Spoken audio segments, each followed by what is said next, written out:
네, 오늘 하나님께서 우리에게 주시는 말씀은 누가복음 1장 1절부터 11절까지 말씀입니다. 우리 드라마 바이블로 함께 읽으며 봉독하겠습니다. 우리 중에 이루어진 사실에 대하여 처음부터 목격자와 말씀에 일꾼된 자들이 전하여 준 그대로 내력을 저술하려고 붓을 든 사람이 많은지라. 그 모든 일을 근원부터 자세히 미루어 살핀 나도 데오빌로 각하에게 차례대로 써보내는 것이 좋은 줄 알았노니, 이는 각하가 알고 있는 바를 더 확실하게 하려 함이로라. 유대왕 헤롯 때에 아비야 반열의 제사장 한 사람이 있었으니 이름은 사가랴요. 그의 아내는 아론의 자손이니 이름은 엘리사벳이라. 이 두 사람이 하나님 앞에 의인이니 주의 모든 계명과 규례대로 흠이 없이 행하더라. 엘리사벳이 잉태를 못함으로 그들에게 자식이 없고 두 사람의 나이가 많더라. 마침 사가랴가 그 반열의 차례대로 하나님 앞에서 제사장의 직무를 행할세, 제사장의 전례를 따라 제비를 뽑아 주의 성전에 들어가 분향하고 모든 백성은 그 분향하는 시간에 밖에서 기도하더니 주의 사자가 그에게 나타나 향단 우편에 선지라. 아멘. 오늘은 누가복음 1장 1절부터 11절의 말씀을 통해 알고 있는 바를 확실하게 하려 함이라 라는 제목으로 함께 말씀을 나누도록 하겠습니다. 저에게 주어진 시간이 이제 8분 남았습니다. 8분 안에 이 설교를 마쳐야 할 텐데 주님이 지혜를 주셔야 할 것 같습니다.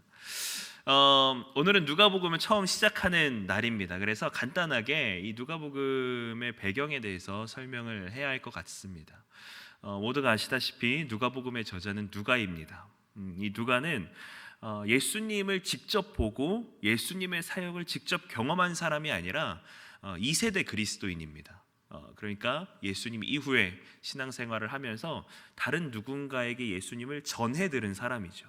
특히 누가에게 가장 많은 영향을 끼친 사람은 바로 바울입니다. 바울에게서 예수님을 들었고 예수님을 배웠고 예수님을 경험했습니다. 이 누가는 특별히 또 유대인이 아니라 이방인이었는데 어떤 학자들은 유대인이라고도 이야기를 해요. 왜 그렇게 또 이야기를 하냐면 그만큼 구약에 대해서 굉장히 잘 알고 있었던 사람입니다.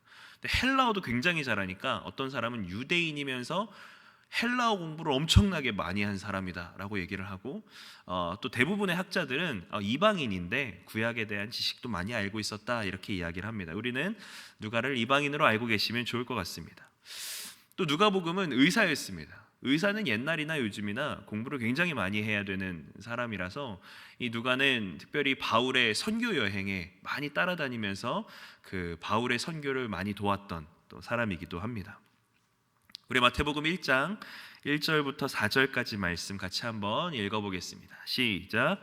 우리 중에 이루어진 사실에 대하여 처음부터 목격자와 말씀에 일꾼된 자들이 전하여 준 그대로 내력을 저술하려고 붓을 든 사람이 많은지라.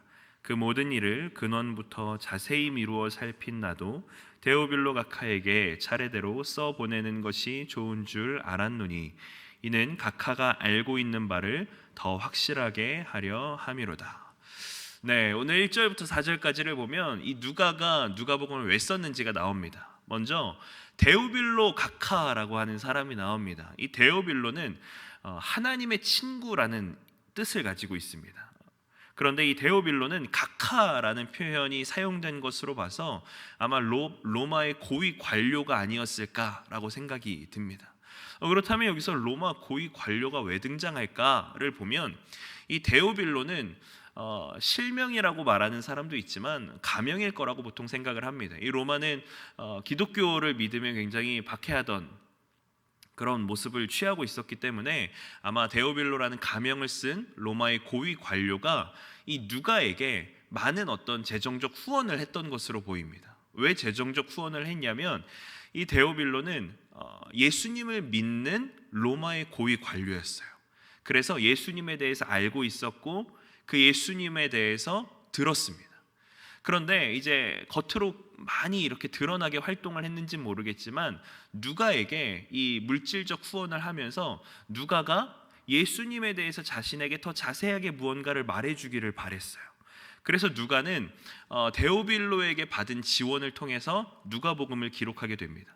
그러면 왜 지원이 필요했는가를 보면, 여러분 우리가 지금 책을 쓸 때도 돈이 많이 필요합니다. 돈 없으면 책도 못 써요. 그런데 사실 돈이 없어서 못 쓰기보다는 뭐 때문에 못 쓸까요? 그 안에 들어갈 내용을 적는 게 어려워서 못 쓰죠. 근데 옛날에는 그렇지 않았어요. 옛날에는 쓰고 싶은 내용이 너무 많은데 이 내용을 다 못 썼습니다. 왜 그랬을까요? 종이가 비쌌기 때문이에요. 그 당시엔 종이가 굉장히 비쌌기 때문에 여러분 성경에 기록된 내용들도 결코 한 절 한 절을 우습게 여기시면 안 됩니다. 굉장히 압축하고 이 내용만큼은 절대 뺄 수 없어 하는 내용을 기록한 게 성경이에요. 그만큼 종이가 비쌌기 때문이죠. 오죽하면 바위 같은 데다가 여러 번 이렇게 막, 혹은 흙에다가 여러 번 막 써서 더 이상 고칠 게 없어, 완벽해, 이대로 쓰면 돼 라고 수십 번 이상을 썼던 것을 종이에다가 옮겨 적어야 할 만큼, 지금은 이제 그냥 이렇게 지우면 지워지잖아요, 컴퓨터에서. 근데 옛날에는 이렇게 수정할 수가 없었거든요. 그러니까 정말 수십 번, 수백 번 반복한 내용들을 기록했던 것이 옛날에 책을 썼던 방법입니다. 그래서 옛날에는 이렇게 자료들도 이렇게 책이 많이 나와 있지 않으니까 자료를 조사하는 것들도 어려웠어요.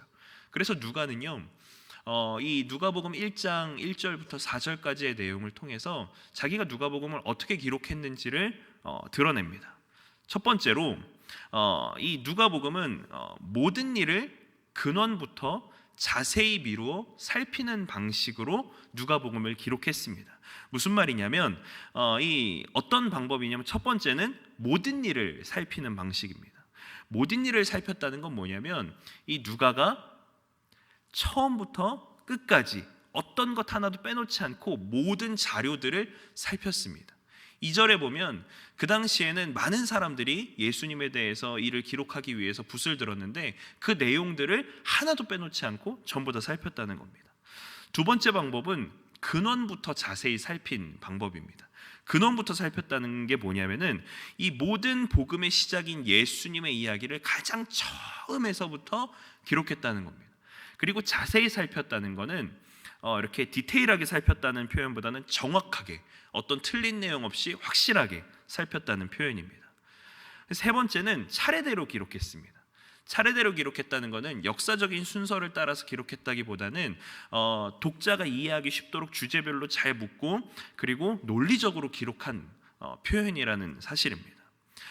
왜 이런 식으로 글을 기록했냐면, 데오빌로는 아마도 학자들의 추측에 의하면 먼저 유대교로 개종을 했다가 그 다음 기독교인으로 개종을 한 것으로 이제 봅니다. 이 데오빌로가 보기에는 유대교나 기독교나 똑같은데, 똑같이 하나님을 믿는 자들인데 왜 서로를 저렇게 못 잡아먹어서 안달일까?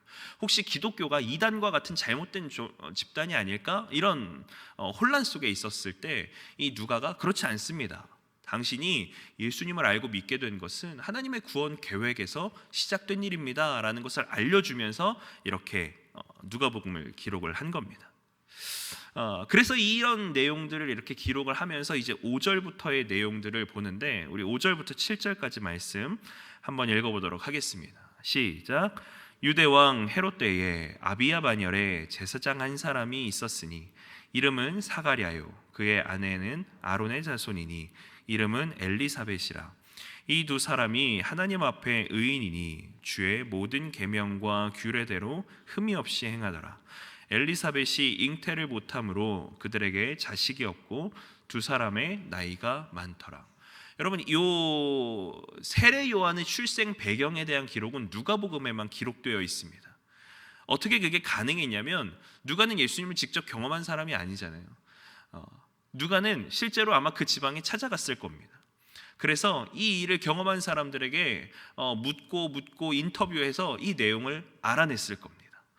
그래서 이 내용을 기록을 하는데, 이 내용을 통해서 뭘 할 수 있냐면, 예수님의 탄생의 시작이 요셉과 마리아에서 시작이 되는 게 아니라 사가랴와 엘리사벳에서부터 벌써 하나님의 구원 계획이 시작됐구나라는 걸 알 수 있습니다.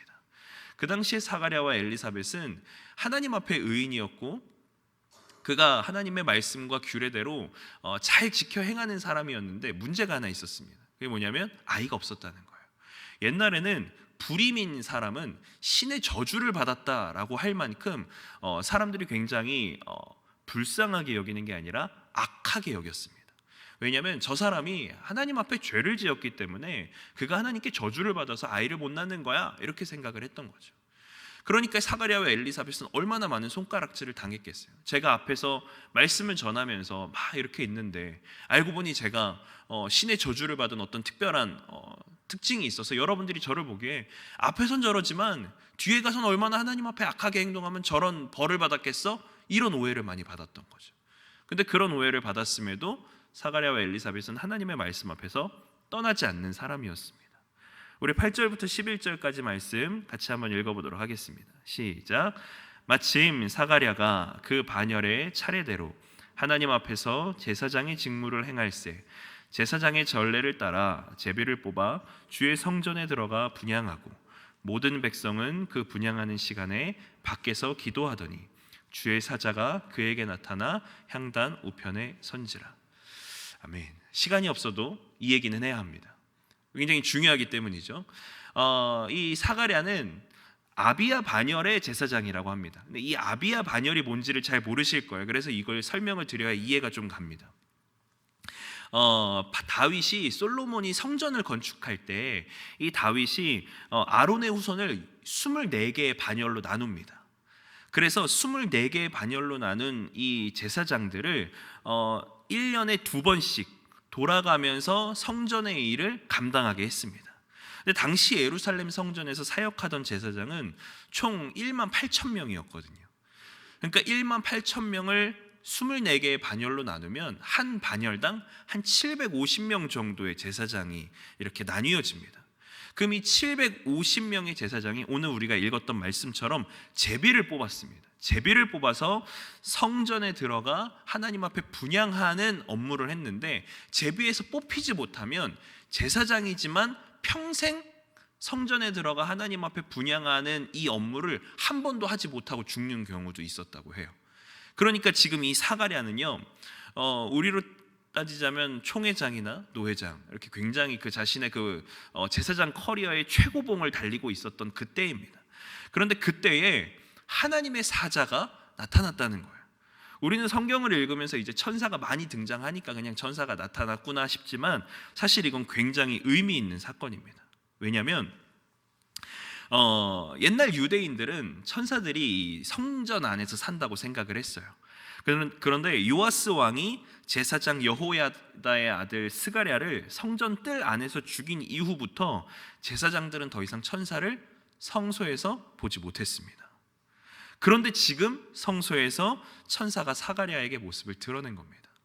이거는 이 누가복음을 읽는 유대인들에게 어떤 것을 나타낼 수 있을까요? 하나님께서 다시 일하신다. 왜냐하면 이 신약이 오기 전 구약의 마지막 선지자인 말라기에서부터 신약이 오는 지금까지 400년 동안 선지자가 한 번도 나타나질 않았습니다. 그래서 학자들은 이 기간을 신구약 중간기라고 하며 암흑기라고도 표현을 합니다. 그러니까 그렇게 예언도 없고 말씀도 없던 시절에 이 사가랴가 하나님 앞에 분향하는데 누가 나타난 거예요? 천사가 나타난 겁니다. 유대인들은 이걸 읽으면서 기대할 수밖에 없게 됩니다. 하나님이 무언가 시작하시려고 하는구나. 하나님께서 무언가 나타내시려고 하는구나. 여러분, 사가랴가 천사를 만났을 때 얼마나 놀랐을까요? 얼마나 행복했을까요? 그리고 그가 이야기했던 내용들을 듣고 그가 그 일들을 경험했을 때 얼마나 행복했을까요? 라는 생각을 해볼 수도 있는 겁니다. 물론 사가랴는 천사의 말을 잘 믿지 못해서 벙어리가 잠깐 되는 기간도 있었지만 그가 그 일들을 생각했을 때 굉장히 하나님 앞에서 감사했던 순간이구나 라는 것을 아마 깨달을 수 있었을 겁니다. 여러분, 우리는 살면서 많은 일들을 경험합니다. 그리고 그 많은 일들을 경험하면서도 우리는 이런 생각을 하게 됩니다. 과연 하나님께서 나와 함께 하실까? 과연 내가 제대로 예수님을 믿고 있는 걸까? 그래서 우리는 누가가 데오빌로에게 이야기했던 것처럼 알고 있는 바를 확실하게 하는 과정이 분명히 필요합니다. 데오빌로는 예수님을 잘 알고 있었습니다. 그리고 그 예수님을 믿었기 때문에 누가에게 많은 재정적 후원을 했고, 또 로마의 고위 관료로서 예수 믿는 것을 들키면 굉장히 큰 위험에 처할 줄 알면서도 예수님을 믿었습니다. 그런데 누가는 데오빌로에게 지금 필요한 것이 예수님을 아는 것으로 끝나는 게 아니라 그 아는 것을 확실하게 하는 것이 필요하다고 이야기를 하는 겁니다. 여러분, 우리가 교회를 다니면서 하나님의 말씀을 들으면서 우리는 무엇을 확실하게 알아야 할까요? 우리는 예수님의 구원의 이야기를 알지만 예수님의 일하는 방식을 알아야 합니다. 그리고 우리가 예수님의 일하는 방식을 알면서 우리가 어떻게 행하는 것이 하나님을 기쁘시게 하는 것인가를 또 알아야 합니다. 그리고 그것들을 알아가면서 또 무엇을 알아야 할까요? 이걸 내가 할 수 없구나. 이건 하나님이 은혜를 주셔야 하는구나. 내가 하나님 앞에 무릎 꿇어야 하는구나. 내가 하나님 앞에서 서야 하는구나 라는 것을 알아야 합니다. 또 그 과정을 통해서 뭘 알게 될까요? 내가 혼자 할 수 없구나. 하나님이 나에게 믿음의 공동체를 주셨구나. 여러분, 우리가 하나님 앞에 믿음으로 나아간다는 것은 결코 혼자 나아갈 일이 아닙니다. 하나님 앞에서 공동체로 나아가고, 또 하나님 앞에서 깨지며 나아가고, 또 하나님 앞에서 실패하면서도 나아갑니다. 그런데 그러면서 우리가 계속적으로 미끄러지면서도 포기하지 않을 수 있는 것은 그러면서 우리가 예수님을 알아갈 수 있기 때문입니다. 매일매일 말씀을 묵상하고 매일매일 하나님 앞에 서는 것, 큐티하는 거죠. 우리가 그 시간들을 결코 소홀히 여겨서는 안 됩니다. 물론 매일매일 묵상하지 못할 수도 있지만 하나님 앞에서 이 시간들을 잘 보내시면서 매일매일을 더 견고하게 서 가시길 바랍니다. 우리 같이 함께 기도하도록 하겠습니다.